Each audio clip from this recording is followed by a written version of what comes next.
안녕하세요, 청취자 여러분. 오늘 우리가 함께 깊이 파헤쳐볼 자료는 소프트웨어 관리 분야에서는 거의 고전으로 불리는 책이죠. 제럴드 J. 와인버그의 명저, 퀄리티 소프트웨어 매니지먼트, 줄여서 QSM입니다. 네, 이게 근데 보통 책이 아니에요. 페이퍼백으로 4권, 전자책으로는 무려 9권에 달하는 정말 방대한 시리즈거든요. 맞습니다. 오늘은 그중에서도 딱 한 챕터에만 집중해 보려고 합니다. 3권 2부 챕터 2 비위 맞추기 중독 끝내기, 영어로는 Ending the Placating Addiction이고요. 오늘의 미션은 이겁니다.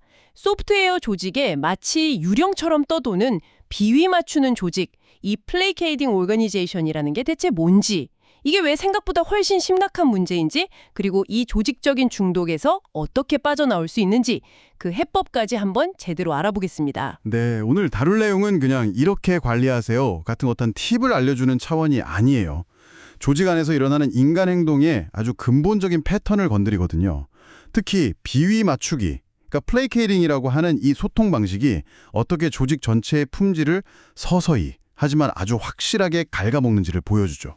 그냥 나쁜 습관 정도가 아니군요. 그렇죠. 와인버그는 이걸 그냥 개인의 버릇이 아니라 시스템 전체가 걸린 중독이라고 봤어요. 그래서 진단부터 처방까지 아주 체계적으로 접근하는데 그게 정말 날카롭습니다. 좋습니다. 그럼 그 비위 맞추기라는 게 뭔지 책에 나오는 아주 현실적인 대화로 한번 시작해 볼까요? 네. 사장인 모리가 관리자 살린에게 정말 말도 안 되는 개발 일정을 요구해요. 기능은 절대 못 빼고 사람도 더 못 뽑아주는데 무조건 날짜 맞춰, 이런 식이죠. 정말 흔한 상황이네요. 누가 봐도 불가능한 미션이잖아요. 그런데 관리자 샬린의 대답이 정말 놀랍습니다.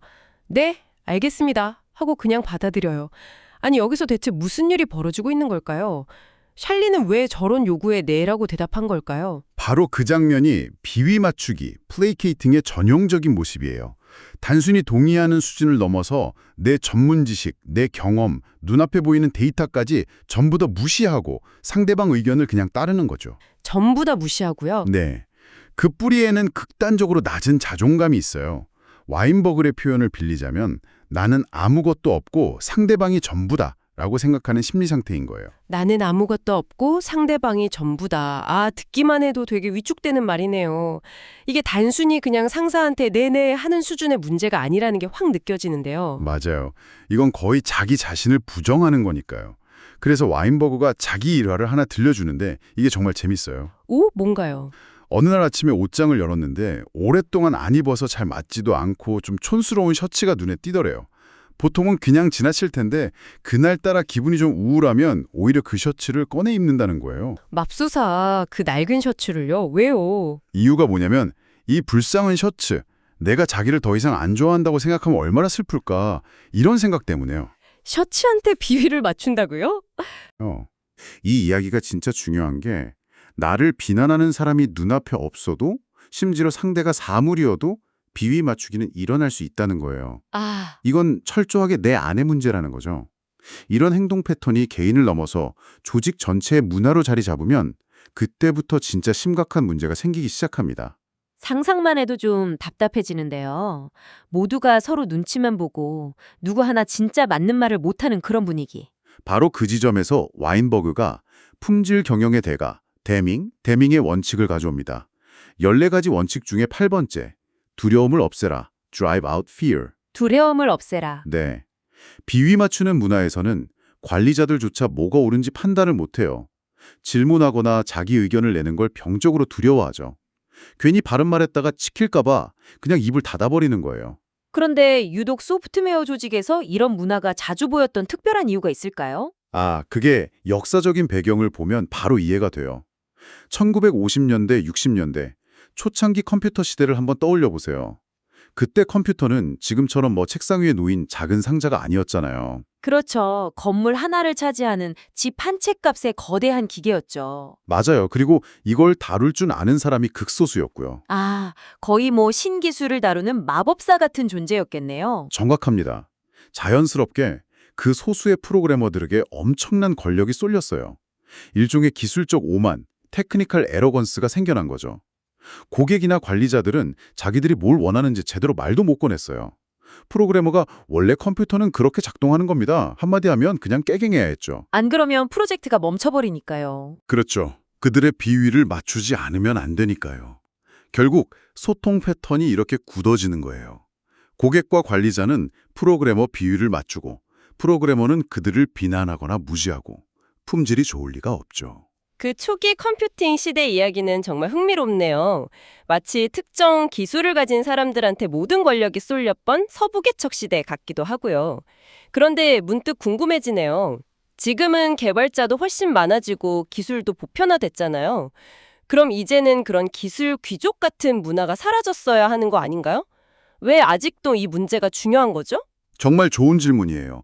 겉모습만 바뀌었을 뿐 그 권력 구조의 본질은 그대로 남아있기 때문이에요. 현대 조직에서는 그 거대한 메인프레임 컴퓨터의 역할을 다른 게 대신하고 있어요. 다른 거요? 바로 너무 오래되고 복잡해서 아무도 손댈 엄두를 못 내는 레거시 시스템이죠. 아, 그 사람 없으면 절대 안 돌아가는 바로 그 시스템이요? 정확해요. 그리고 그 낡고 복잡한 시스템을 유일하게 아는 한두 명의 유지보수 담당자가 과거 프로그래머들이 가졌던 그 막강한 권력을 똑같이 갖게 되는 거예요. 그러니까 예전에는 컴퓨터라는 하드웨어가 인질이었다면 지금은 레거시 코드라는 소프트웨어가 인질이 된 셈이군요. 완벽한 비유예요. 이때 소통 패턴은 옛날보다 훨씬 더 꼬여요. 고객은 맨날 에러나는 레거시 시스템 때문에 IT 조직 전체를 비난하죠. 네. 관리자는 그 핵심 유지보수 담당자가 기분 나빠서 그만둘까 봐 벌벌 떨어요. 그래서 고객 불만은 제대로 전달도 못하고 오히려 그 담당자를 옹호하죠. 아, 중간에서 샌드위치가 되는 거네요? 맞아요.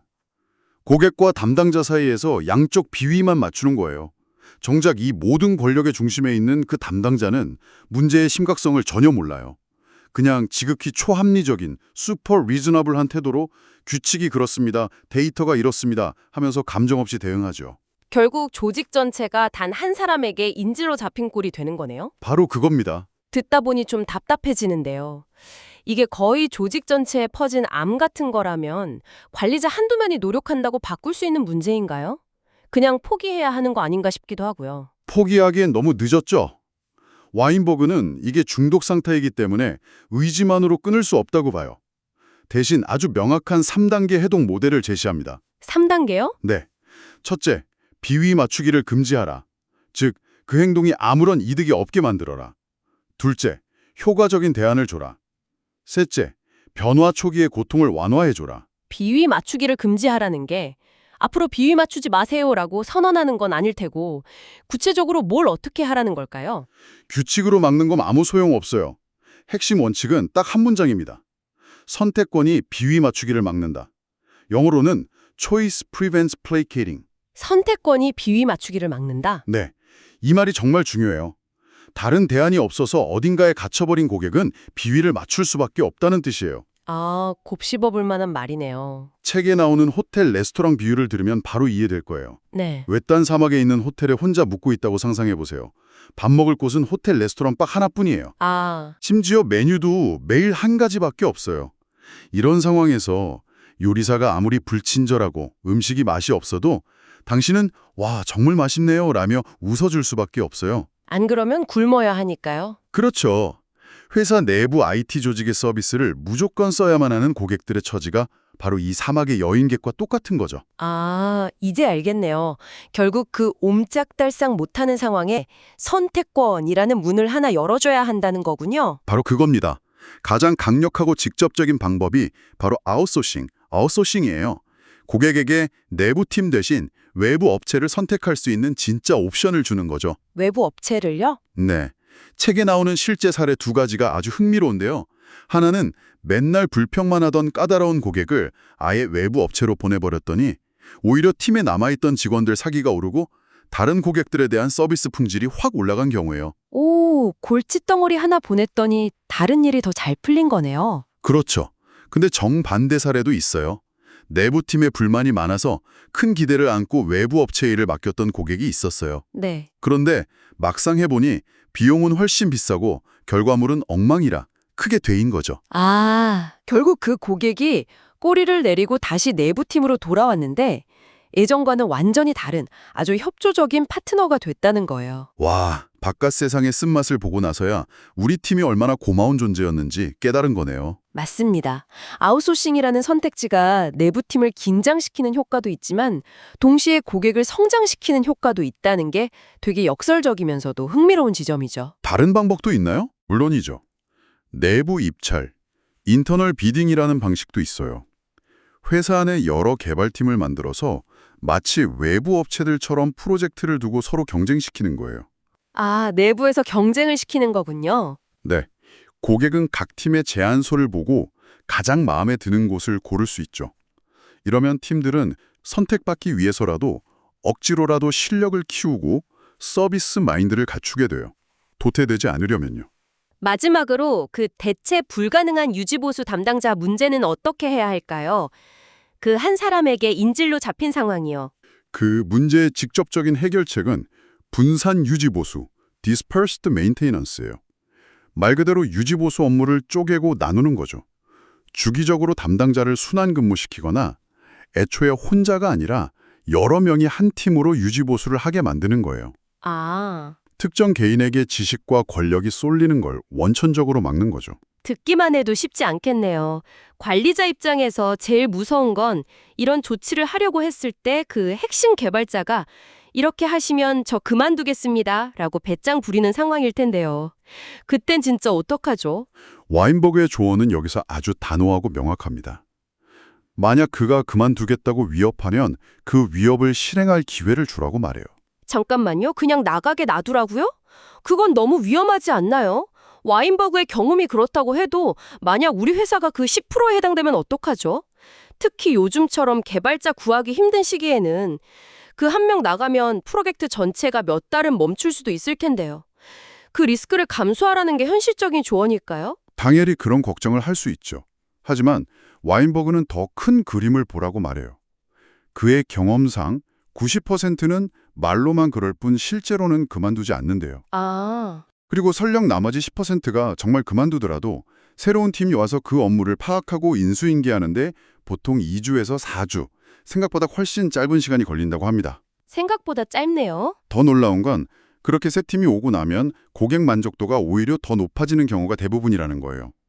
그 한 사람이 병목이자 문제의 원인이었던 거죠. 와, 여기서 와인버그가 정말 무섭게 강조하는 게 있어요. 만약 그 직원이 시스템을 망가뜨리겠다거나 데이터를 지우겠다는 식으로 협박하면 그 말을 듣는 즉시 시스템 접근 권한을 박탈하고 격리해야 한다는 겁니다. 바로요. 네, 예외는 없어요. 그 한 명 때문에 조직 전체가 무너지는 위험을 감수할 수는 없으니까요. 정말 단호하네요. 그만큼 이 문제가 조직에 끼치는 해악이 크다는 걸 반증하는 거겠죠? 자, 오늘 이야기 한번 정리해 보겠습니다. 비위 맞추는 조직은 두려움과 낮은 자존감에서 시작된 조직적인 중독 상태였고 이게 초기 컴퓨팅 시대부터 이어진 꽤 뿌리 깊은 문제라는 걸 알게 됐습니다. 네, 그리고 이 중독을 깨는 가장 강력한 열쇠는 누군가를 비난하는 게 아니라 조직과 고객에게 진짜 선택권을 쥐어주는 것이었네요. 맞습니다.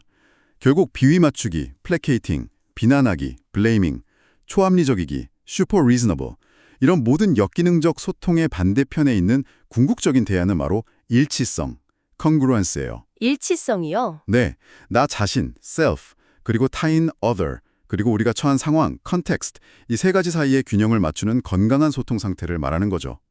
비위를 맞추는 건 나를 무시하는 거고 비난하는 건 타인을 무시하는 거잖아요. 그 사이에서 건강한 균형을 찾는 게 최종 목표가 되어야 합니다. 좋습니다. 마지막으로 오늘 내용을 바탕으로 청취자 여러분께 이런 질문을 던지면서 마무리하고 싶네요. 지금 당신이 속한 조직을 한번 돌아보세요. 혹시 선택의 여지가 없다는 이유만으로 누군가가 어쩌면 당신 자신이 비위를 맞추도록 강요받고 있는 영역은 없나요?